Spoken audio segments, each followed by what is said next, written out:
up here. I am really happy to introduce tonight's speaker. I've seen him and his girl here coming to the investment club meeting off and on for the last couple of years. I remember the first time I met you guys was, I think, out at Tyler's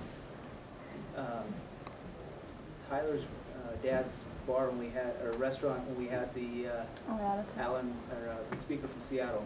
What's his name? Greg Pena. Yeah. Was that the first time you guys came? He was really good. Yeah, that was a good one. Yeah, this is a guy that's, if you guys missed that meeting, you missed something. Anyway, I remember you guys sitting over there against the wall, and I was like, oh, I wonder who these guys are. And little did I know that a couple of years later, this guy's going to be putting me to shame in real estate investing. He's doing an incredibly good job. You know, one thing I could say about Jake is that if you're going to get started in real estate investing, do it the right way out the gate. You know, when I said I did 17 deals that first year, I was like, you know, I told you my story. I wanted to get involved in real estate so bad that I was like, I'm not going to let anything stop me, not even doing it wrong. I'm just going to do it. And so if you do it wrong a lot, then it takes a little while to start getting things right. Now, I'm doing it right now, but it's taken me a little bit of time to fix those things. I have a coaching program, and a lot of my coaching advice and training is I coach from my mistakes, things that I did wrong. And I teach, don't do it this way. And you know, and we got people that, you know, that want to just like Yuri and I working together, and it's like, wanted to get at it. And like, okay, we got, you know, I know I'm like you. That's how I was. And I'm just hard charger and just do it. But if you don't do it correctly, you make mistakes. And one thing that's really good about real estate is you can make a lot of money in real estate, but you can also lose a lot of money in real estate. So Jake is he's doing things the right way. He's going to talk tonight. Usually our January meeting, I speak on goal setting. I'm a real big advocate of setting goals. If you don't know what your goals are or what your target is, you won't hit your target. How do you know where to shoot if you don't have a target out there to aim for? So Jake's going to talk about that, talk about how he is able to do what he's doing in the Spokane market and is very, very successful. So I wanted to introduce my friend Jake Evans and give him a big round of applause. All right. Thanks, Chris. Yeah. All right. Wow. A lot of people here. You guys know this is my first time, right? This is not like a professional speaking event or anything, but I'll do my best. I assume you guys are here to learn about real estate and hopefully goals as well. So I have a lot to say on the subject. I've been doing it quite a bit. I'm a big fan of goals. When he invited me to talk on goals, I'm a big believer in goals, but I mean, sitting through a goals seminar in January, it's a little bit put off, but that's why I kind of wanted to talk more about how I've been able to achieve my goals. I'm very, like you said, I'm very systematic in what I do. Everything's a step-by-step process. So yeah, I mostly want to cover how I've been able to do what I'm doing. But first I want to start out with a few things. Cell phones are distracting. Oh, I'm not going to be selling anything, unfortunately. I'm sure a lot of you guys would want to buy my products and learn all my systems and everything, but I haven't packaged it or anything like that. So I'm going to do that for him. Okay. Yeah, I think it's a great idea. A lot of people approach me wanting it, but I just haven't done it. I'm only going to speak for an hour. I've done a couple dry runs. Takes me about 50 minutes. Don't take any of this as legal advice. That just seems like something people say at these things. And a couple warnings. I am really passionate about real estate. I'm really passionate about self-development and growth. And that I don't know what I'm going to do up here, honestly. I might start running around. I don't know. But it's my first time, so just bear that in mind. And like I said, I'm going to move fast. Going to try and cover all this quick. It's a lot of, I don't like these guys to get up here and talk about fluff, and you should be more responsible, and you should take more action and stuff. I mean, but they never tell you exactly how to do it. That's what I'm Like, it's nice to know to be those things, but tell me how I should become that. You know, that's what I'm going to try and cover mostly. So, yeah, then prepare to have your minds blown. All right, so what are we going to cover? Briefly, I'm going to touch on my credibility. I don't really like talking about myself, but in order for you guys to take me seriously, it seems like the thing to do. How my business makes over 30 grand a month in real estate. It's no secret, there's a lot of shows on it on TV. I flip houses. I don't do anything other than flipping houses. I buy them low, I sell them high after fixing them up, and then I cash checks. And I've set up a system to do it again and again. So we're doing between 1 and 3 a month right now, which is just insane. I set a goal to do 1. I never knew it'd snowball like this. It's gotten out of hand, honestly. But I'm also going to cover how you can get started. It's kind of just comes down to setting goals. Going to go over the importance of goals, how to set goals, and then more extensively, I'm going to talk about my action system, because achieving goals is just about taking action. It's just as simple as that. It's taking persistent, continuous action despite obstacles and whatever else might come up. It's just about that. So I've created a system that kind of makes me take action. I don't really have much of a choice. I have to do it, and I just kind of, I'm going too far into that. This is just an outline. All right, then we'll end with Q&A. So my credibility, who am I? Chris kind of covered. I make a lot of money in real estate. In this market, I've done it quickly. I'm not that old. This is a real estate investment group, so those are my credentials. I'm going to cover a couple of deals here in a second that'll kind of go over more of that, similar to this stuff, but I included some cool pictures and whatnot. So why am I here if I'm not selling you guys anything? That would be my question if I was sitting in your seats right now. Like, what is this guy doing? He looks nervous and he's, like putting himself through this. Why? Really just because I want to give back. I feel like I've been hiding in a cave long enough. I've been doing big things in Spokane. And I like all of you need to join me on this great adventure of making the city awesome is really kind of how it comes down. I think there are plenty of deals to go around. I'm not worried about anybody infringing on my business or whatever. It would be so cool if somebody came to me a year from now and said, hey, what you said in that seminar, look what I did based on those little tidbits you gave me. So that's why I'm here. So who am I?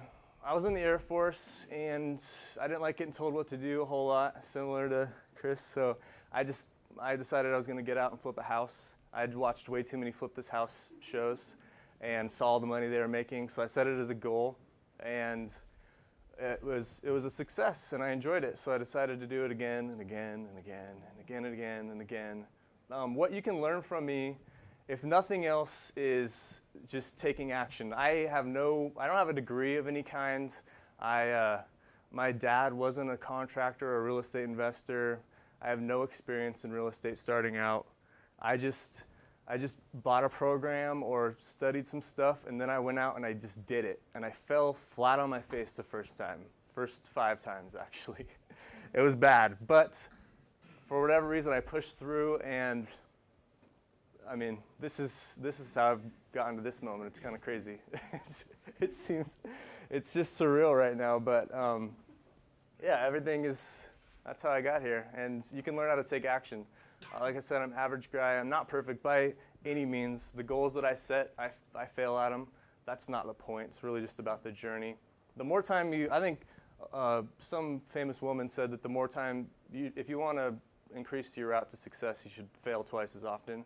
I fully subscribe to that. Chris can say he has as well, I'm sure. Anybody who's done anything successful, you're just failing. It's all you're doing, and you're learning from it. You're just taking action, you're failing, and then you're like, oh, why did that happen? And you dissect it, and you move on from it. Not every deal I've ever had was a success. Some of them were break-even. Some of them I was coming out of pocket from the previous deal to pay for that deal. But I dissected, I knew exactly what I did wrong. I overvalued my resale.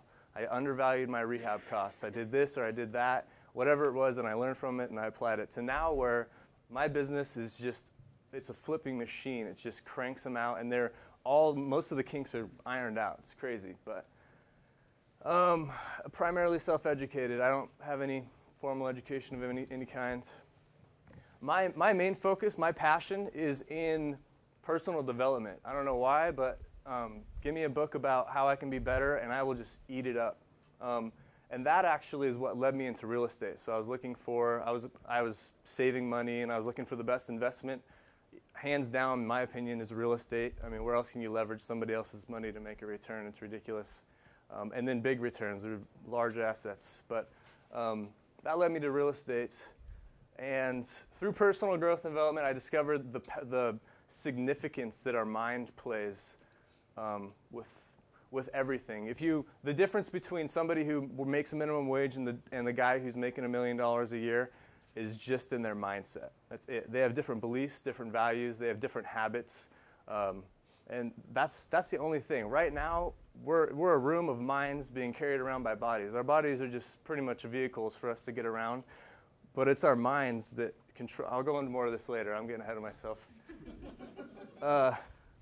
Dinner for Schmucks, I thought that was a kind of funny picture. All right, so how do I make $30,000 a month as a real estate investor in Spokane?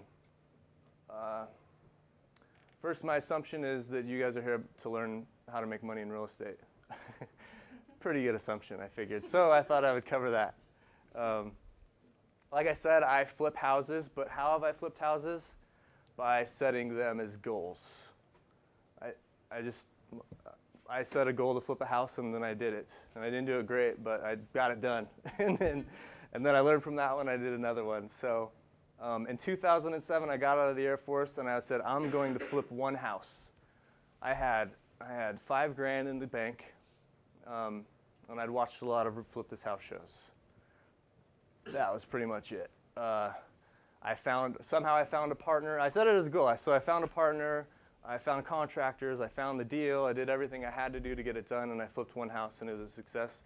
2008, I did that in San Antonio. So 2008, I said I'm going to duplicate it in Spokane. Came up to live with my brother on Fairchild, and ended up buying a house at the foreclosure auction. I partnered up with somebody else again.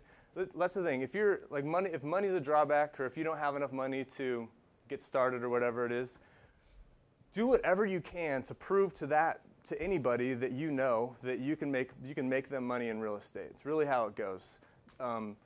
Give them 50% of the deal. Give them all of the deal just to get your foot in the door. I don't care what it is. If money is a hurdle, it's gonna be. It's gonna be the #1 hurdle for most people. Do whatever you can to partner up with somebody who has money and is interested in real estate. I guarantee you know somebody. You probably know 5 people. You just have to set it as a goal that's going to get you to ask them, and then go do it. Anyway, 2009, I decided I would up things. I was going to flip 4 houses. In 2010, I decided I was going to flip 20 houses, and on and on and on from there. Okay, so just going to cover a couple of local real estate deals. I thought this would be neat. There's I-90, if you guys are familiar with Kiernan. This house on Kiernan is a deal that I did. I bought it out of probate. 5 brothers and sisters inherited a house. They didn't want to fix it up and list it with a realtor. They instead just wanted to liquidate it for cash as quickly as possible so they could settle the estate. Great way to find houses, by the way. Bought for around $62,000, sold for $125,000. Cost me $14,000 to pay somebody else to fix it up, and netted a $22,000 profit. Here is, you guys might be familiar with the site, county site. I use every inch of my slides, by the way, so you guys good luck seeing everything. But this just shows you when I bought it and when I sold it and the sales prices. So in whatever date that is, bought it for $62,000 and sold it for $125,000. Here's another deal up on Cathy. Again, this is actually another probate property. It's up by the Spokane Golf Club, past the Y. It's so cool that we're all in Spokane. Oh shoot, I passed. How do I go like this?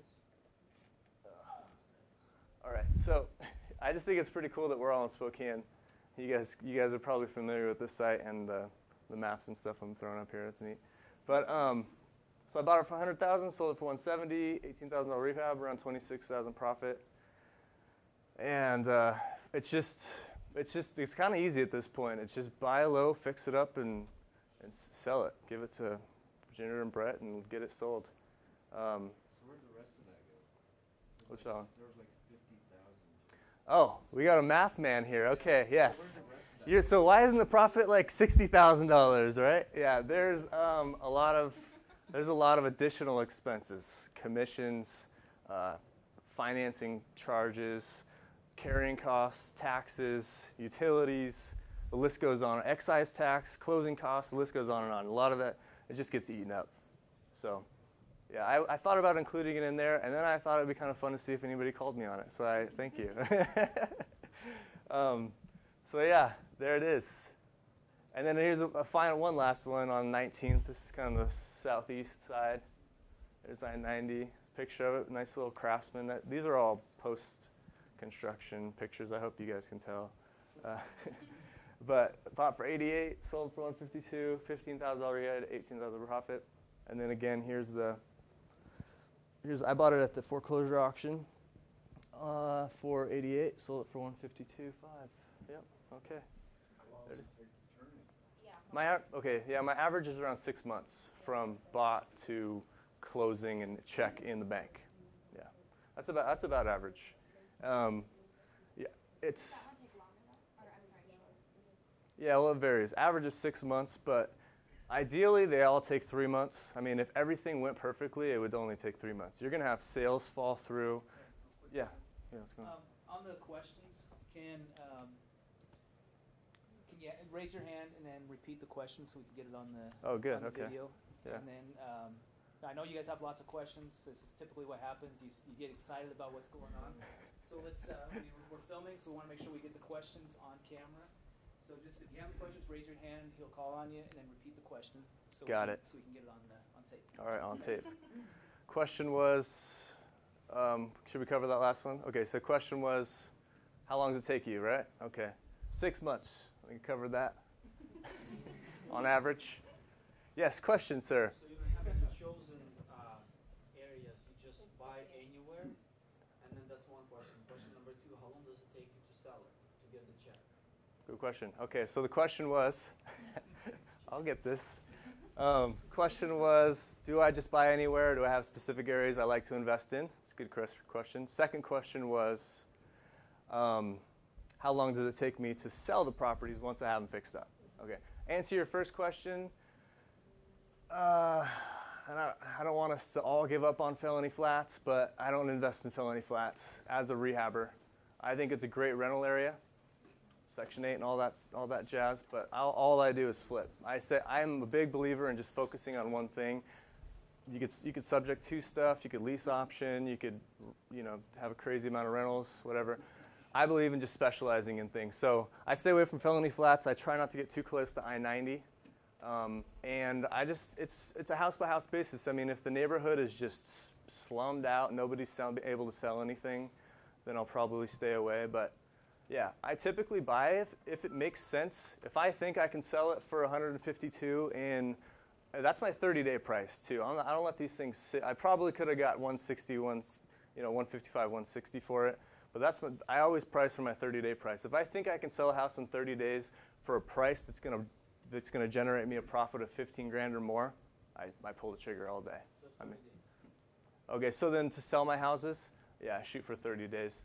On average, kind of depends on the house. So I think we're running around 40 days right now for sales. And again, it's just, that's the thing, when I go in to sell a house, I'm pricing below everybody.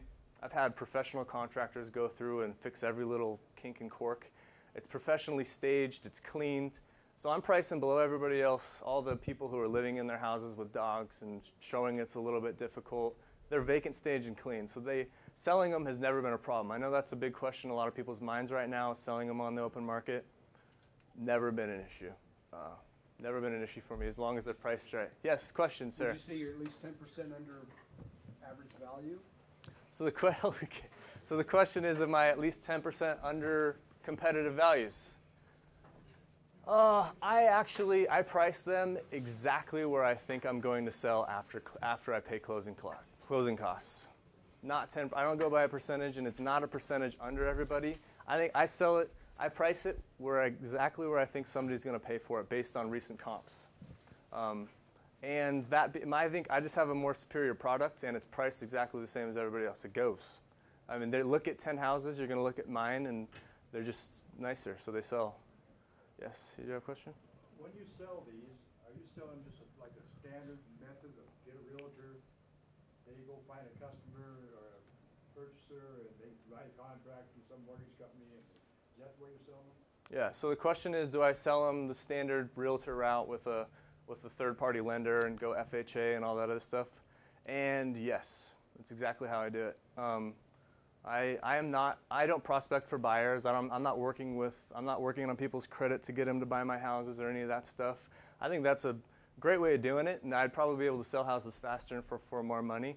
It's just I haven't developed a system for that yet. It's going to make me more profitable, I'm sure, but right now I just turn it over to Ginger here at Keller Williams, and she gets them sold. I price them right, they look good, and they just sell.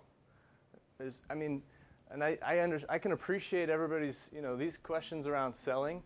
It's not that hard to sell houses in Spokane if they look good and they're priced right. Like the media has everybody scared of the real estate industry and all that right now, but if you're turning out a good product, looks good and it's priced right, houses are selling. They are selling. The sky is not falling anymore. The sky never fell. I started doing this in 2007 when the sky was falling, and I was still flipping houses. You're not going to get 170,000. You're not going to get multiple offers, but if they're priced right and they look good, they're going every time. Yes. So about areas again, if you're looking at an area around your comps and you see the houses have been selling for 60, 90, 120 days, actually selling, then for you that's probably a good area to invest. Okay, so the question is, if houses are selling, but it's taking 60 to 90, 120 days, is it still somewhere I would invest? I would prefer to see a house that's sold in 30 days, to be honest with you. That's the main reason I don't like to work in the flats, is because even a great product in that neighborhood, even priced perfect, great product, it's still going to sit. For whatever reason, price it as low as you want. There just aren't as many potential buyers circling that neighborhood to buy houses. So I look to find neighborhoods that are moving. And I rarely turn my nose up at a house because of the neighborhood. The only one for me in my mind is the Hilliard area. Just for that reason, they just don't pop as quick. Yeah.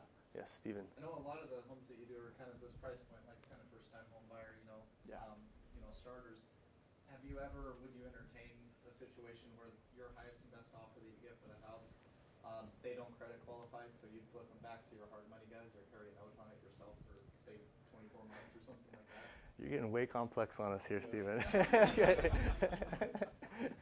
Okay, so the question was, would I entertain creative financing techniques? Does that sum it up, basically? Okay. Would you carry a short-term note or something on it? Okay, would I carry a short-term? Would you just go to the next buyer? Yeah, it doesn't fit my business model. I don't carry paper. I don't need to, because I can sell it for this price in 30 days is really kind of how it ends up. If I would entertain something like that if I got in a jam. I don't know. You have to get creative sometimes. But it doesn't fit I have investors on the back end. I don't buy all these houses with my own cash. I bring on people to help me out. Hard money, private money, anybody's money, credit cards. I've done it all. So it's just, it doesn't fit their model, doesn't fit my model, and I always have my exit strategies planned out going in. So, yeah. Boy, okay. Yes, Stephen? This is an easier one. Okay, good. Talking about property locations, you hear everybody say, buy the worst house in the best neighborhood, right? So would you agree with that? And have you bought the best house in the worst neighborhood? Yeah, I'll buy any house as long as the prices line up. I don't care. Worst, best, falling over. I don't buy falling over, but yeah. If the numbers make sense, dang it. Okay, here's 19th. If the numbers make sense, I'm buying it.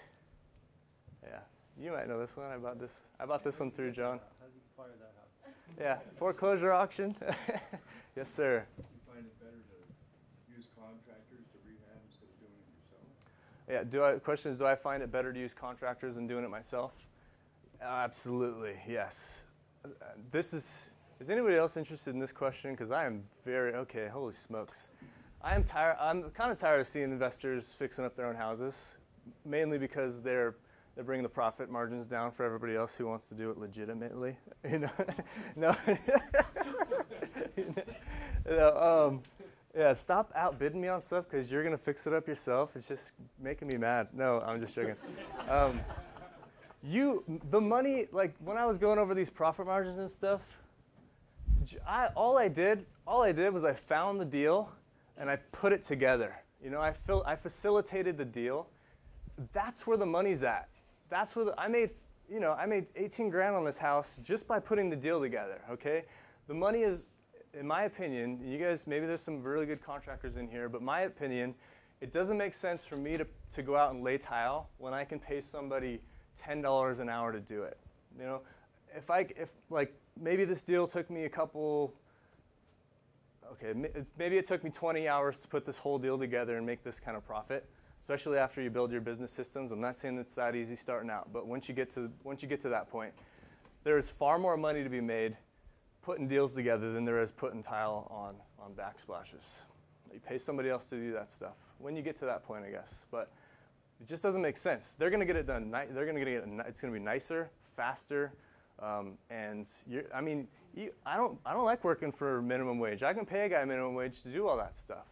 If you're doing that stuff, you're paying yourself what you would be paying somebody else to do it. You're saving yourself that money, but it just doesn't make sense. Your time is better spent elsewhere. So yes, sir. How do you figure your rehab costs? Do you have a method, a separate method of doing that? Okay, the question is, how do I figure my rehab costs? We could cover. This would be a whole day thing here. Yeah. I do have a method, and I do have a system broken down, but it's pretty in depth, really. It's not a matter of, I know that a lot of people have a price per square foot, you know, $10 a square foot or whatever it is, but I basically say an interior of so I only buy in the first-time home buyer bracket. I don't think I mentioned that yet, but that's where houses sell in 30 days. Over 70% of the transactions in Spokane happen right there. That's where you want to be. That's where I am. That's where the money's at, the quick money. That's where the easy, you can invest in $1 million home. It's just going to take you a while to turn it. Yeah. Okay, time out. You guys like what you're hearing so far? This is good stuff, isn't it? Yeah, to answer the question. Where is the video gonna be? It will be available for members for free. Really? I'm in, okay, Yeah. good. That answers my question. Sold. So I looked through Jake's Oh, presentation. yes. Okay. Not your new one. I haven't seen the new one. I didn't get a chance to look through that. Oh, one. okay. But It's not any shorter. the other one that I looked at, like I mentioned before, the January meeting is normally goal-setting meeting. And when I went through Jake's presentation, I was like, this is good stuff, Jake. I seen him on a webinar, and he went through some of how he does his goal setting. I was like, I got to get Jake here. And you guys that have been here every January for the last 7 years have been hearing me preach about doing goals. Let's get a fresh face in here. So I said, I got to have Jake in here to do about goals. When I went through his presentation, I seen how good it was. I thought, Jake, what do you think about doing a February meeting as well? Because I know there's going to be a lot of questions here on the details, connecting the dots. That's what I like to refer to on real estate investing. So I know you guys are going to have tons of questions, but we really want to get into the goal-setting part of how he even got to the point of being able to make an offer on some real estate. So let's let him get through to that. I know you guys have tons of questions, and you know, answer your question on the rehab costs, but let's try and hold some of the questions for a little bit. This is Jake's first time speaking. I'm excited, man. These are good. But he's got a ton of material to get through in the next 45 minutes. Again, lunch group